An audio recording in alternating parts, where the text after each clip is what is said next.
Este capítulo es sobre épocas en que se producen cambios que no queremos, por razones que no nos gustan, y daríamos lo que fuera por volver a la rutina diaria. Si llevas muchos años caminando con Dios, probablemente te habrás dado cuenta de que lo que Él requiere de nosotros para que vivamos victoriosamente puede cambiar mucho de una época a otra. Fíjate en estas situaciones típicas. A veces, en nuestros desafíos, nos dirige a un simple «quédense quietos, reconozcan que yo soy Dios». Otras veces parece decirnos «mantengan sus posiciones, que hoy mismo serán testigos de la salvación que el Señor realizará en favor de ustedes. El Señor presentará batalla por ustedes». Pero puede haber otras veces en que nos parezca que Dios nos dice «quiero verte esgrimir la espada del Espíritu y usar tus armas de guerra». Y también existen épocas como las que vamos a estudiar en este capítulo, épocas en que Dios nos exige todo lo que tengamos. Parece que nos está diciendo, te tengo guardada una gran victoria, pero si la quieres tendrás que darme todo. Quiero el 100%. Esta época se llevará todo tu enfoque y tú vivirás literalmente de mis fuerzas para salir de ella. En épocas así no podemos ni pensar en el día siguiente, porque no tenemos ni idea de cómo vamos a sobrevivir la batalla de hoy. Es cuando la victoria nos lo exige todo. De eso trata este mensaje. Fíjate en varios elementos que se aplican a la batalla que se encuentra en Josué 10. Fíjate en los desafíos físicos. Las probabilidades eran de 5 contra 1. Un ejército de israelitas, 5 ejércitos de cananeos. Los israelitas tuvieron que dar un paso de fe y acometer la batalla antes de haber recibido ninguna palabra de Dios en cuanto al resultado. Su humillante pérdida en Jai, de acuerdo reciente, esfumó el lujo de pensar que batalla peleada era batalla ganada. Las escrituras nos dicen que anduvieron toda una noche, y la geografía nos dice que tuvieron una batalla cuesta arriba, más de 1000 metros en terreno pendiente y sin haber dormido la noche anterior. Gracias a Dios, en cierto punto del proceso, Josué recibió una palabra de Dios indicándole que Él les daría la victoria. Pero no llegues a la errónea conclusión de que los israelitas podían quedarse retraídos y limitarse a observar. Se trataba de un momento 100% todo lo que tienes.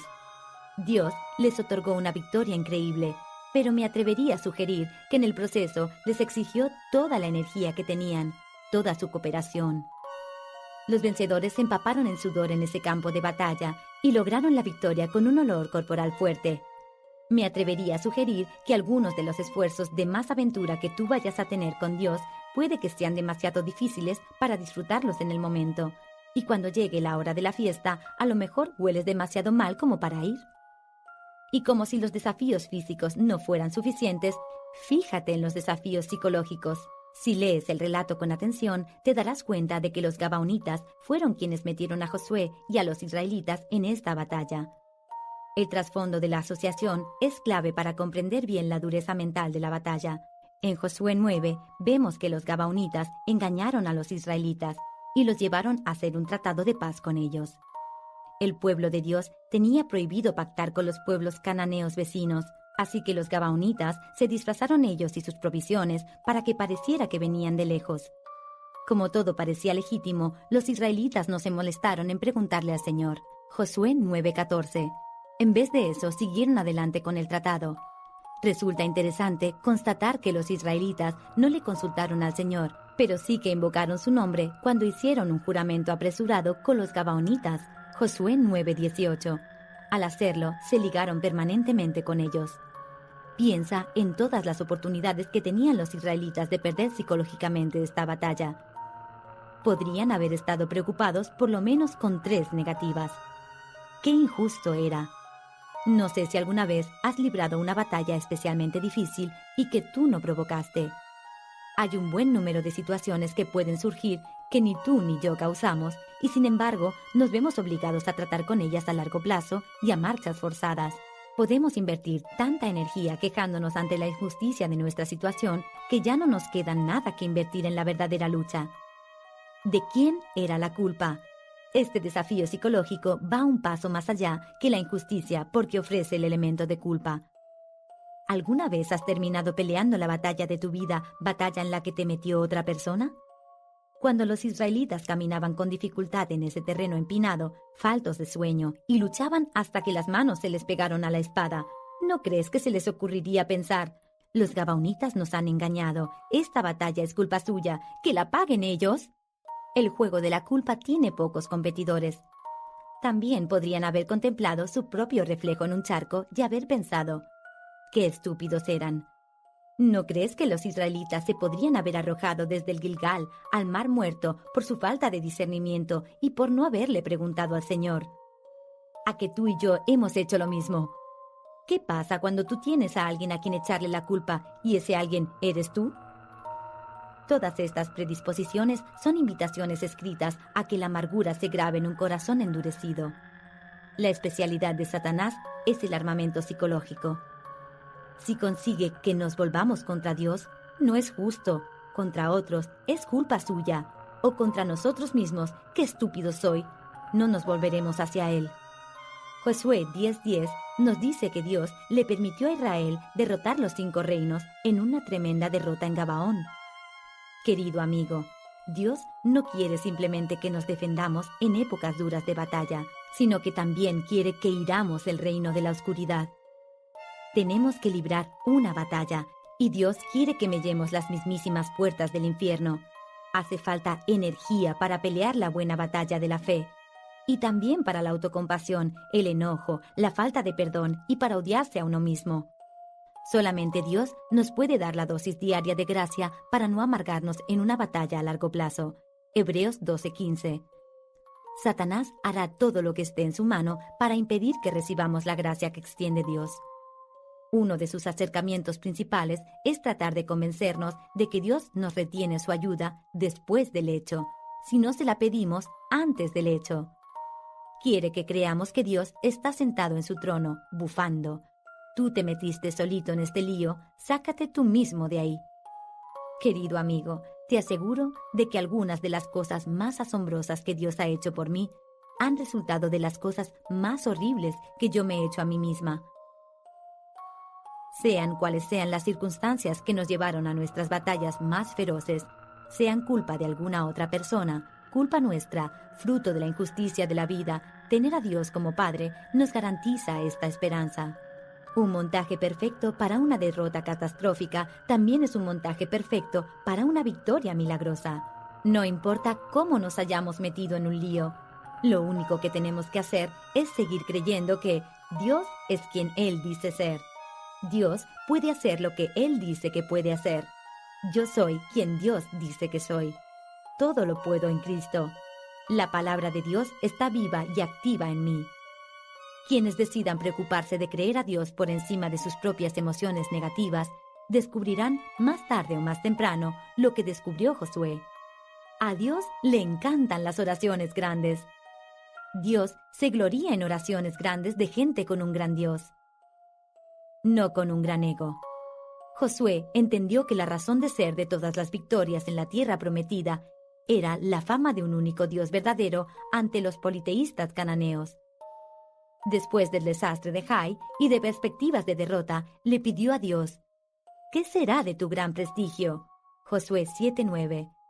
En Josué 10, cuando lideró el ejército de Israel contra 5 reinos, sabía que Dios le iba a entregar el enemigo en sus manos por el bien de su nombre. Por tanto, a medida que se iba apagando la luz del día y con el enemigo todavía en pie, tuvo las suficientes agallas de pedirle a Dios un milagro asombroso para lograr su voluntad. Tú tienes que saber que Dios está dispuesto a interrumpir las mismísimas leyes de la naturaleza para llevar a cabo su voluntad. Cuenta con ello.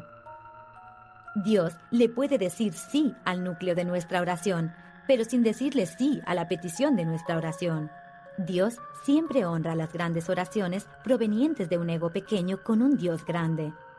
Le dará su aprobación al que pide, incluso si por la razón que sea no aprueba la petición.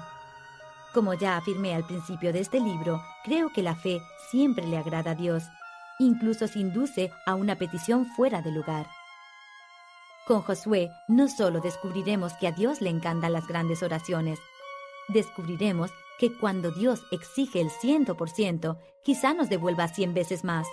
No creo que lleguemos a ver una situación en la tierra prometida en la que Dios exigiera más sudor y tensión de Josué y los israelitas de lo que hizo en Josué 10. No es casualidad que nunca volviera a haber otra intervención tan milagrosa. Granizo del cielo, un reloj parado, obras enormes de Dios. Josué 10:14 dice: nunca antes ni después ha habido un día como aquel.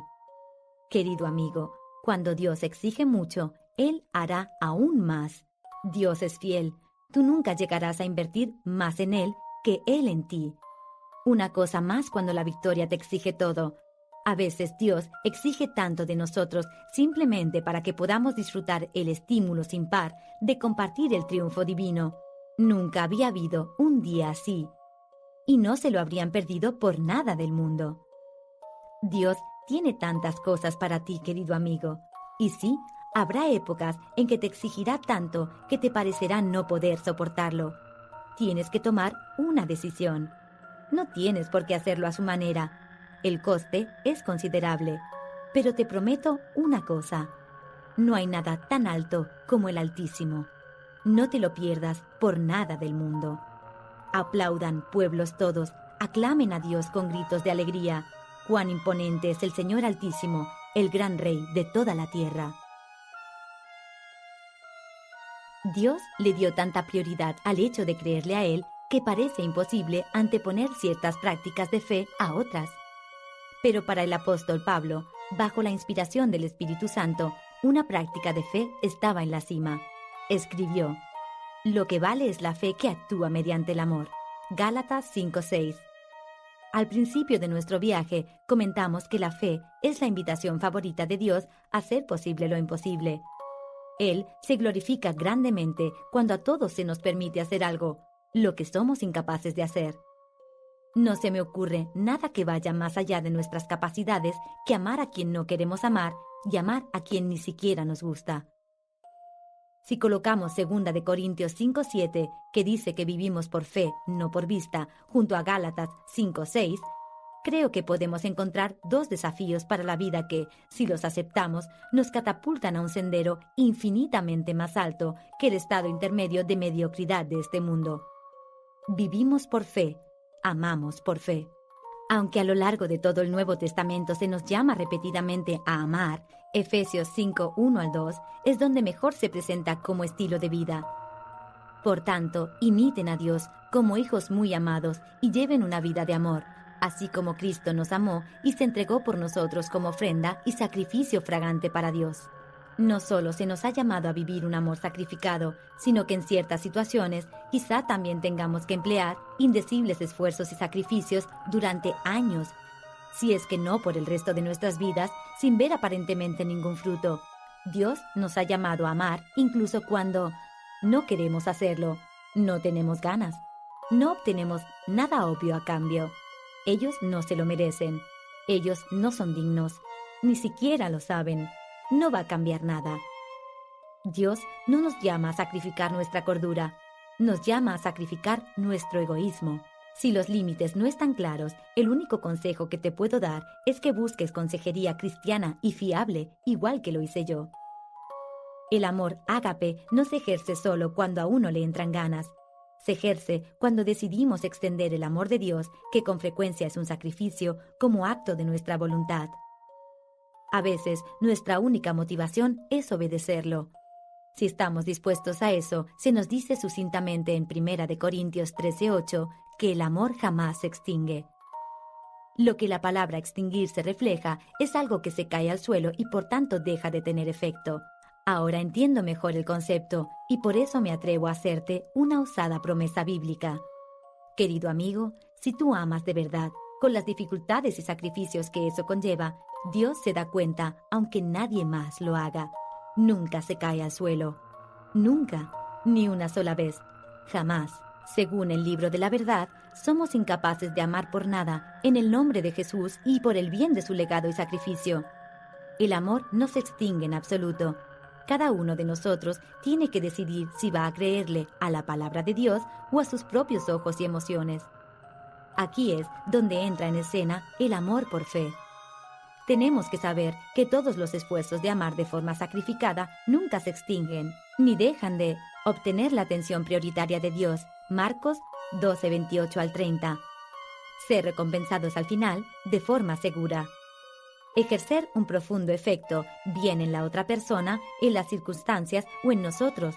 Y quizá incluso en Dios. ¿Te has parado a pensar alguna vez que cuando incurrió en el riesgo de amarnos, también incurrió en el riesgo de que le afectáramos? Amar por fe. Amar a nuestros enemigos por fe. Amar a nuestros vecinos por fe. Amar a nuestros hermanos creyentes por fe. Amar a los miembros de nuestra familia por fe. Amar a nuestro cónyuge por fe. Amar a nuestra familia política por fe.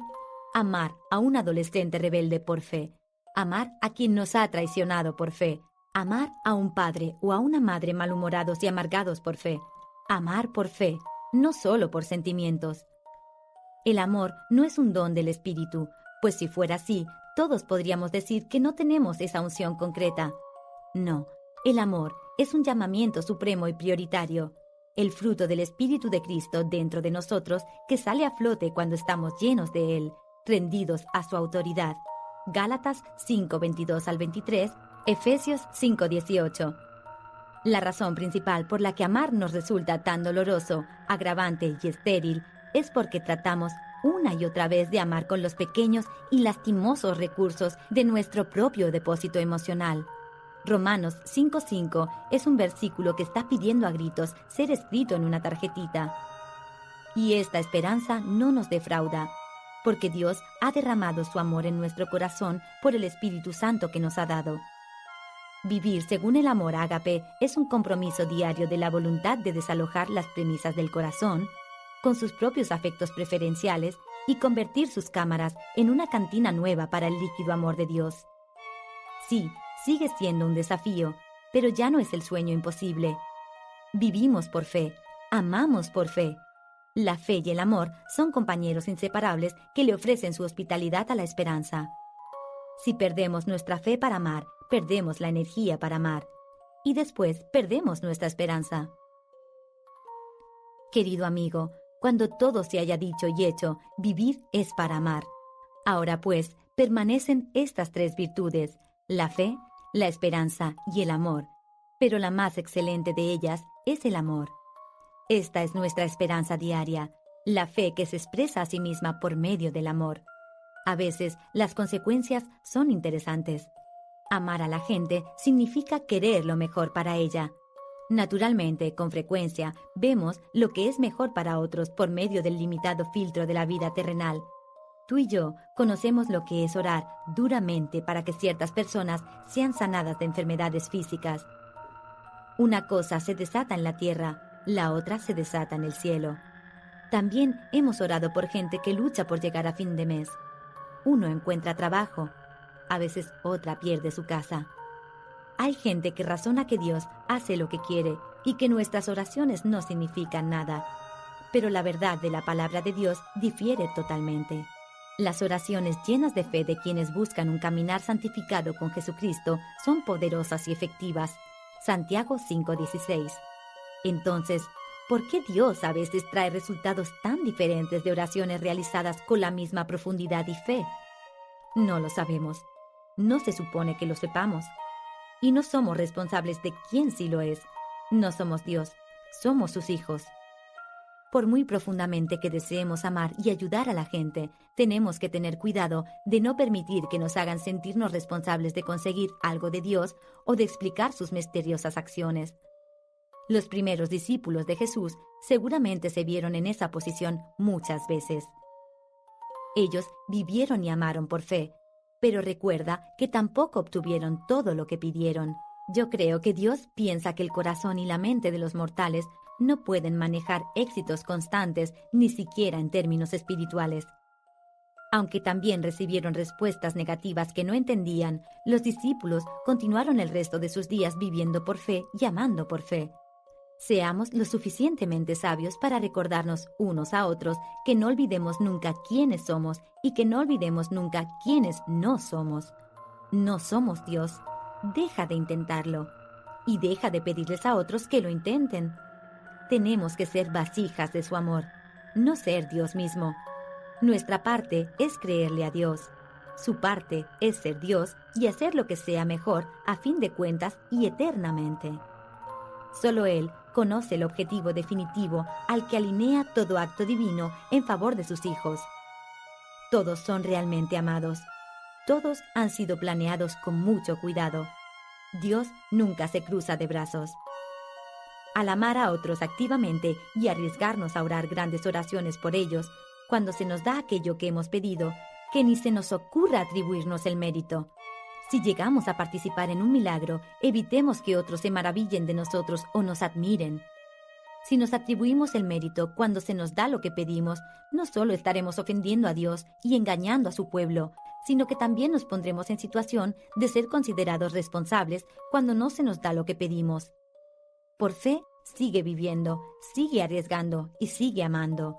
Trabaja para amar y desea amar. Y si el recipiente pretendido no se entera, Dios sí.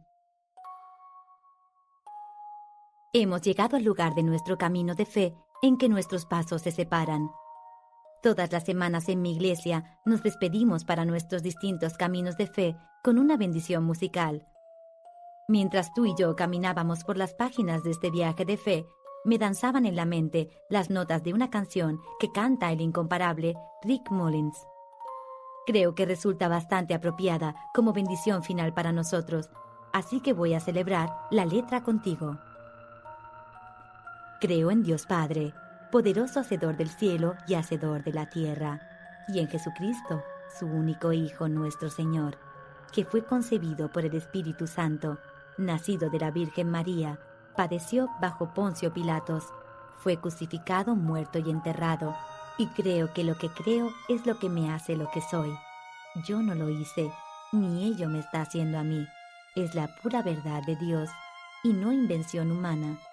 Creo que quien sufrió fue crucificado, muerto y sepultado, descendió a los infiernos y al tercer día resucitó, ascendió al cielo, donde está sentado a la diestra de Dios. Creo que volverá para juzgar a los vivos y a los muertos de entre los hijos de los hombres. Creo en Dios Padre, poderoso hacedor del cielo y hacedor de la tierra, y en Jesucristo, su único Hijo nuestro Señor. Creo en el Espíritu Santo, en una única santa Iglesia, en la comunión de los santos, en el perdón de los pecados. Creo en la resurrección, creo en la vida eterna, y creo que lo que creo es lo que me hace lo que soy. Yo no lo hice, ni ello me está haciendo a mí. Es la pura verdad de Dios, y no invención humana. Credo. Mi deseo en este momento es contemplar la belleza de sus palabras. Ojalá no la dejáramos pasar, analizando doctrinalmente su significado exacto. Como personas que han emprendido juntas este viaje de fe fresca, sentémonos aquí y reflexionemos un momento. Asimilemos el significado y asintamos. Hemos afirmado los mismos conceptos, quizá de 100 formas diferentes, a lo largo de los 16 capítulos anteriores. Dicho de forma más concisa, creerle a Dios es lo que cierra el hueco entre nuestra teología y nuestra realidad. Quizá lo que creemos no nos convierte tanto en lo que somos, sino en cómo somos. Indudablemente, cómo nos va en todo momento de nuestro caminar espiritual dependerá de a quién y de qué estamos creyendo. Yo no lo hice, ni ello me está haciendo a mí. En 1 de Timoteo 3:16 se lee: Él se manifestó como hombre, fue vivificado por el Espíritu, visto por los ángeles, proclamado entre las naciones, creído en el mundo, recibido en la gloria. Imagínate a tus primeros hermanos y hermanas en Cristo en sus lugares de reunión, cantando este himno con pasión y convicción, sonriendo triunfantes o con el rostro lleno de lágrimas. Imagínate a Pedro y a Juan, a María la Madre de Jesús, a María Magdalena y a todos los otros cantando en armonía el credo de su fe. La Iglesia estaba sufriendo una terrible persecución. Estaban muriendo a docenas por las creencias que aclamaban en ese canto. Las docenas se convertirían en cientos y los cientos en miles. Morían multitudes en el pueblo creyente, pero ningún dictador, por muy poderoso que fuera, pudo matar el credo. Imagínate al apóstol Pablo cantando esas mismas palabras con cada gota de energía que le quedaba. teniendo aún húmedas en la espalda las heridas de 39 latigazos. Me gustaría saber si este himno era uno de los que cantaron él y Silas en la cárcel después de darles muchos golpes. Hechos 16:23. Hechos 16:25 nos dice que los otros prisioneros los escuchaban orar y cantar himnos. Pablo era un evangelista de tal categoría que una vez se dio cuenta de que contaba con su atención. No me habría sorprendido en absoluto que les cantara alguna canción con buena doctrina bíblica. Cantaran lo que cantaran, de repente se produjo un terremoto tan fuerte que la cárcel se estremeció hasta sus cimientos. Al instante se abrieron todas las puertas y a los presos se les soltaron las cadenas. Hechos 16:26. Pablo creía lo que creía Cristo. Eso es lo que le hizo ser lo que era. Él no lo hizo, ni ello lo estaba haciendo a él. Era la pura verdad de Dios y no invención humana. Desde su último encarcelamiento, el apóstol Pablo escribió que aunque él estaba encadenado, la palabra de Dios no está encadenada. Segunda de Timoteo 2:9. Por supuesto que no. Dios envía su palabra y nunca regresa vacía, desencadenando el alma de toda persona que se atreva a creerla. Amado amigo, al separarse ahora nuestros caminos, encarguémonos unos a otros pasar nuestras vidas devorándola. Solo tenemos una forma segura de saber que Dios es quien Él dice ser. Dios puede hacer todo lo que dice que puede hacer. Yo soy quien Dios dice que soy. Todo lo puedo en Cristo. La palabra de Dios tiene que estar viva y activa en nosotros. Respírala, créela, háblala, vívela, ámala y prepárate para ella. La Biblia no es un libro para débiles. Es un libro lleno de toda la codicia y gloria, y violencia y ternura y sexo y traición que le corresponden a la humanidad. No es una colección de anécdotas bonitas narradas por pequeños y piadosos ratones de iglesia. No nos mordisquea la correa del zapato, sino que se cincela en el corazón y astilla la médula del hueso. No nos da respuestas que cuadran con las preguntas de nuestras pequeñas mentes, sino verdades que incluso sobrepasan lo que nos atrevemos a pedir. Gracias, querido amigo, por el placer de tu compañía a lo largo de este sendero de fe. No olvidaré esta aventura mientras viva. Termino esta serie con más afecto, aprecio y devoción por la verdadera Iglesia de Jesucristo del que he sentido antes. He contado con el privilegio de caminar por este sendero con personas de toda clase de denominaciones y dimensiones del cuerpo de Cristo. Si tú eres como yo, necesitabas desesperadamente un poco de sano permiso bíblico para tomar a Dios por su palabra. Mi ferviente oración es que la hayas obtenido, porque sin fe es imposible agradar a Dios. Hebreos 11:6. Me gustaría creer y por tanto hablar. Unas cuantas bendiciones apropiadas para ti a la luz de nuestras líneas temporales. Que tu línea transcurra derecha y firme. Que tus ojos permanezcan fijos en Jesús, el autor y consumador de tu fe, que te está esperando en la línea de meta. Y que el sendero que hay entre tu hoy y tu eternidad esté sembrado de piedras conmemorativas. He decidido comenzar a creerle para tener un futuro victorioso. No me malinterpretes. Mi intención no es pensar que estoy firme, no sea que me caiga. Primera de Corintios 10:12. Con mi historia he sido una idiota. Confiar en una victoria a largo plazo es confiar solo en Dios. He conocido en mi propia vida el poder de los pecados y bastiones adictivos. Pero Cristo me enseñó a vivir día a día, dependiendo solo de Él para que me diera el pan de cada día. Me acuerdo de los primeros días de pasar por la abstinencia de pecado adictivo. Lo que hacía era buscar a Cristo por la mañana y vivir en su abundancia hasta el mediodía. Y después hasta la cena. Y luego hasta la hora de irme a la cama. Después llegaba el peor momento de todos, la oscuridad de la larga noche. A veces dormía con la Biblia abierta en el pecho. Otras veces me dormía literalmente con ella abierta sobre la frente, porque sabía que mi mayor problema era mi mente rota. Le rogué a Dios que me ayudara a no retornar. Los ojos se me llenan de lágrimas al contarte que ese día se convirtió en 2. 2 días se convirtieron en 7. Las semanas se convirtieron en meses. Los meses se convirtieron en 1 año. Y luego 2, y 3, y luego 4, y después 10.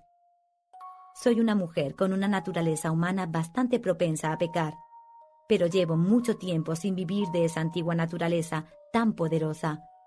Dios y yo lo estamos consiguiendo, día a día.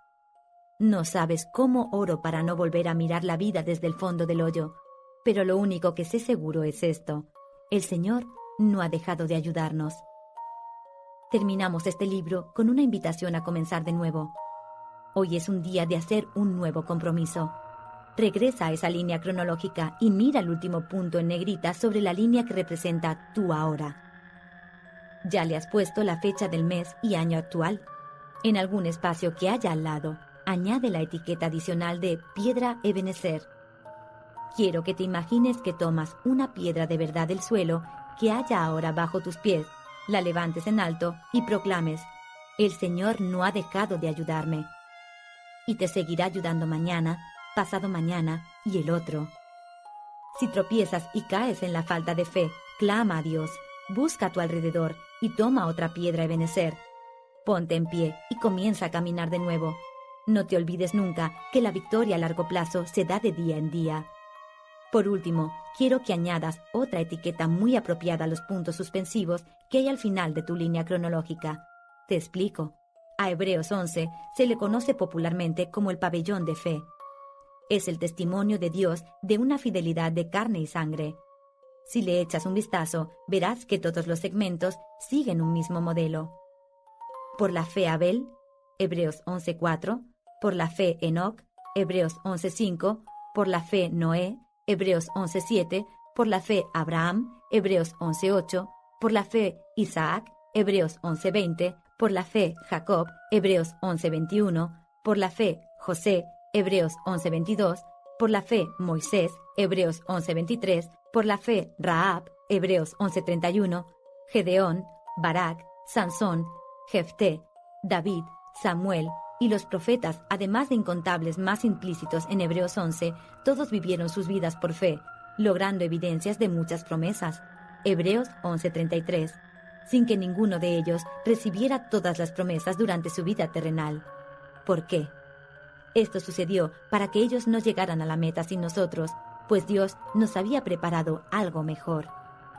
En un apunte extra, Hebreos 11:40 concluye el capítulo con una referencia a nosotros, a todos los creyentes que iban a seguir las huellas de la fe. Querido amigo, tú eres la continuación de Hebreos 11. Termina en el versículo 40, pero yo creo que Dios puede hacer que cada uno de nosotros nos veamos como Hebreos 11:41. Imagínate un versículo más al final del pabellón de fe de Hebreos, un versículo donde pusiera, por la fe, tu nombre. Vuelve a tu línea cronológica y anota la referencia, Hebreos 11:41, sobre el puntos suspensivos que hay al final. Si no te importa escribir en tu Biblia, otra opción es que vayas al mismísimo final de Hebreos 11 y en el pequeño espacio que queda entre el último versículo y el principio de Hebreos 12, escribe lo que ya se dice de forma implícita, por la fe, tu nombre. Imagínate a ti mismo en esa página. Imagínate tu lugar vital en el linaje de fe de Dios. Dios no está anotando los puntos que haces, sino que está escribiendo tu testimonio, al igual que está escribiendo el mío. Cuando ponga el punto final de nuestras líneas cronológicas terrenales, su testimonio duradero de cada una de nuestras vidas será lo que hicimos por la fe. Querido amigo, hazlo. Vive por fe. Yo te prometo hacer lo mismo. Si no llego a conocerte aquí, nos veremos allí. Hasta entonces, dejémonos de los negocios habituales. Desde aquí a la eternidad, estamos creyéndole a Dios en participio activo presente. No dejes de ser un verbo. Vívelo en voz alta y despierta unos cuantos sustantivos. Nunca dejes de creerle a Dios.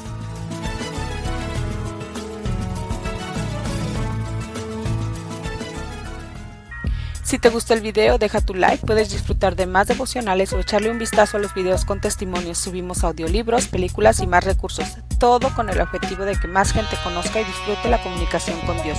Recuerda suscríbete e invita a tus amigos a ver este canal.